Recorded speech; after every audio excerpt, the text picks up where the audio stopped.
Prof Connor. I'm Fellow in English at Peterhouse and I work on 20th century literature. So to start us off with, could you talk us through the English course at Cambridge?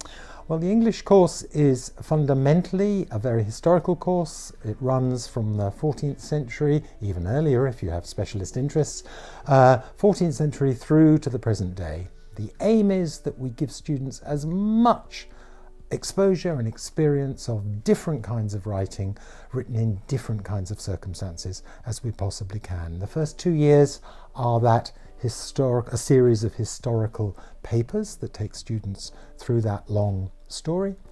The third year is more focused. Students can write an individual dissertation on a subject of completely their own choice. There's a special paper on tragedy, and there is a number of optional papers including topics like visual culture and post-colonial literature.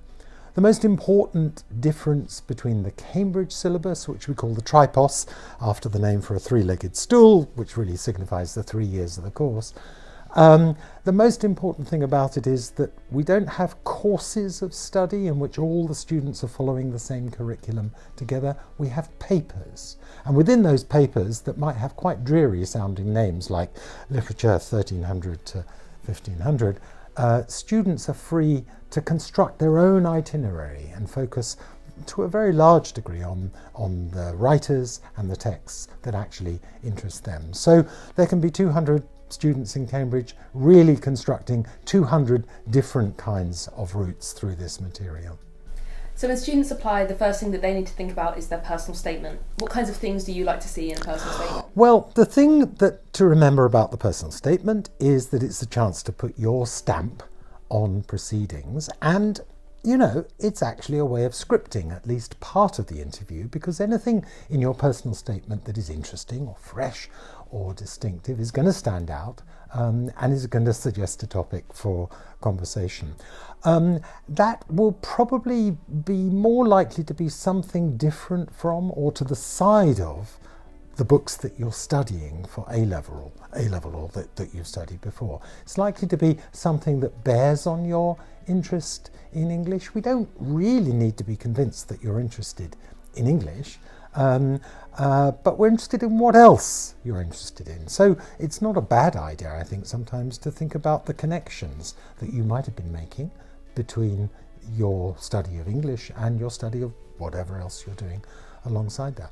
And it's really important to try to write it well, which is to say, to write it in a fresh and individual way. If you talk about your passion for Shakespeare, well, good luck, but you're going to be one of at least 350 people who will tell us that.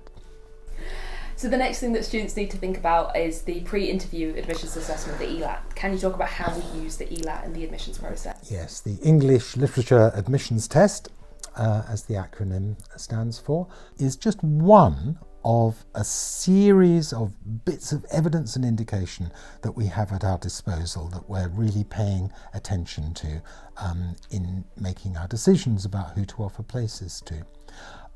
It's only one. There are references, there might be written work, schoolwork that applicants will send us. There will of course be the interview. So it's just part of the picture, and I would say that it's hardly ever determining. It's hardly ever the thing on which everything stands or falls. It's not well enough appreciated, I think, that in Cambridge we interview most of the people who apply to study English. So the next part of the admissions process is the interviews. Can you talk a little bit how the interviews are structured for English? So in Peterhouse, this is true in most Cambridge colleges, applicants have 2 interviews. Usually on the same day, they might be spaced out, and they'll be about 25 minutes long. These will be with 2 separate pairs of interviewers. The interviewers will be fellows in the college. A fellow is a name for a teacher in an Oxford or Cambridge college. Fellows of the college teaching English, but there will also be people from the admissions team who might have specialisms in other humanities subjects. So we will draw on the personal statement. There might be something interesting or arresting to start from there. We might talk about text studied at A-level. We're always very interested to know what else people are reading, if there are things that applicants are reading alongside their formal schoolwork. We're always very interested in that. We will sometimes ask applicants to read a piece of a very short passage in advance, maybe just 15 or 20 minutes before, and we might use that to focus some discussion. So that's broadly it. There isn't time for very much. Usually we get to ask about 4 or 5 questions in 20 minutes and then it's done. And so what are you looking for from the students and their responses to these questions?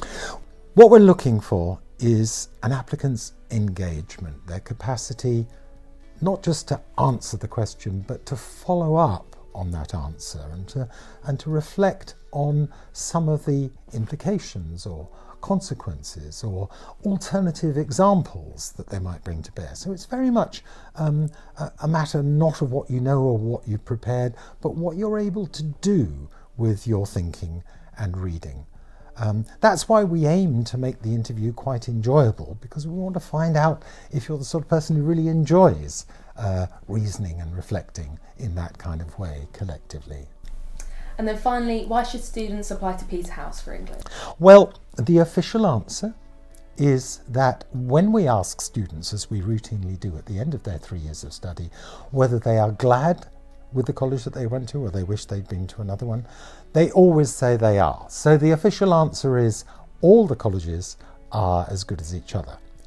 However, Peterhouse has some very distinctive features. I would always want to say to an applicant, well, you might want to think about how close you are to the faculty or the department, which is where you'll be going. That's where the library is, it's where you'll be meeting lots of other students in the university, and where the lectures are.